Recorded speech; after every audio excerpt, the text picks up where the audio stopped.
अस्सलाम वालेकुम। आज का हमारा मौजू जो है वो एक्नीज़ है और एक्नी स्कार्स हैं। एक्नीज़ और एक्नी स्कार्स जो हैं ये दोनों का एक दूसरे के साथ लिंक है।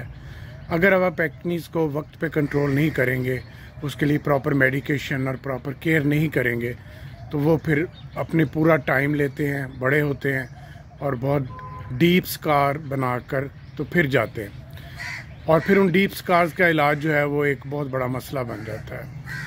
सबसे पहले एक्नीज़ के इलाज के लिए ज़रूरी है कि आप एक्नीज़ को कंट्रोल करें, उसको बड़ा होने से रोकें। उसके लिए मुनासिब मेडिसिन लगाने की और खाने की इस्तेमाल करें ताकि वो दाना जो है या वो पिंपल जो है वो अपना कोर्स पूरा ना करे, बड़ा होने से पहले वो ख़त्म हो जाए और आपको स्किन को डैमेज करने का उसे मौका ना मिले।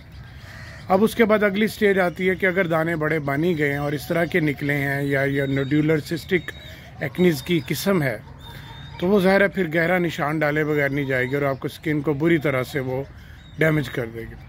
तो अगर आपकी स्किन बहुत सख्त डैमेज हो गई है, बहुत मल्टीपल उस पर निशान है, तो अब ये एक बहुत बड़ा आपके लिए मसला है और ये डॉक्टर के लिए भी मसला है। इसका इलाज इतना आसान नहीं है। पहली बात तो वही थी जो मैंने पहले कही कि दाने इतने ज़्यादा होने ही ना दें कि आपके निशान पड़ जाएं।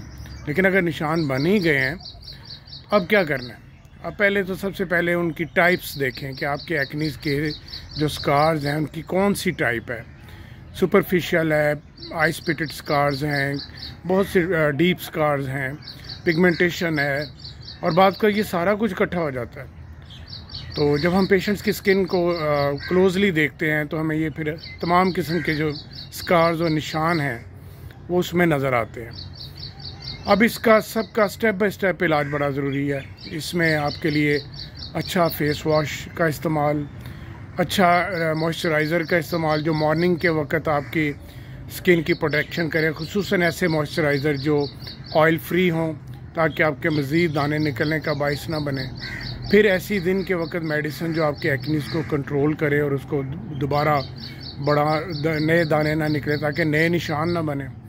और उसके बाद आखिरी प्रोसीजर जो है वो आपके एक्नी स्कार्स को ख़त्म करना है। एक्नी स्कार्स को ख़त्म करने के लिए बहुत सी अब जेल, क्रीम्स, लोशंस और सीरम्स भी मौजूद हैं, लेकिन इन सब के साथ साथ एस्थेटिक डर्मेटोलॉजी का भी बहुत रोल है।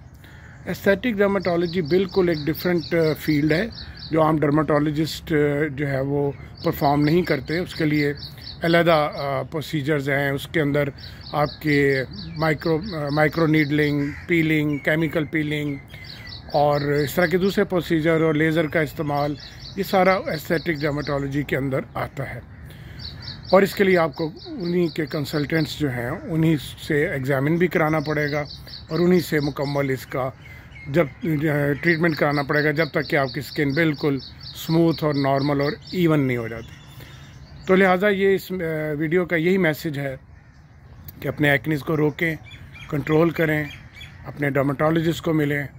और अगर ये तकलीफ़ आपकी बहुत बढ़ चुकी है और स्कार्स बहुत डीप हो चुके हैं और किसी तरह भी वो किसी किस्म के सीरम्स और ट्यूबों से नहीं जाते, तो बेहतर है कि आप फिर किसी एस्थेटिक डर्मेटोलॉजी क्लिनिक पे रब्ता करें और एस्थेटिक डर्मेटोलॉजिस्ट से मिलें जो आपके इन मुख्तलिफ प्रोसीजर्स की मदद से आहिस्ता आहिस्ता आपकी स्किन को वापस नॉर्मल लाएंगे।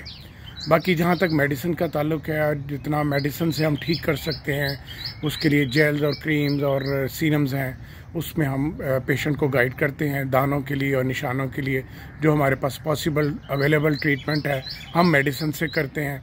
लेकिन एस्थेटिक डर्मेटोलॉजी एक डिफरेंट फील्ड है, उसके लिए उन डॉक्टर्स से रब्ता करना पड़ता है। तो अगर आपका कोई भी एक्नीज़ के मतलब इशू है, आप अपनी पिक्चर्स मुझे भेजें, मैं उसके मतलब अगर हमारे ट्रीटमेंट के मुताबिक उसका इलाज हो सकता तो मैं अपनी मेडिसिन और क्रीम्स और लोशन और जेल्स की मदद से और सीरम्स की मदद से आपके दाने भी ख़त्म करूँगा और उनके निशान भी ख़त्म करने की पूरी कोशिश करूँगा। तो इस सिलसिले में आप मुझसे मेरे व्हाट्सएप पे मैसेज कर सकते हैं, मुझसे रब्ता कर सकते हैं। आपका बहुत शुक्रिया।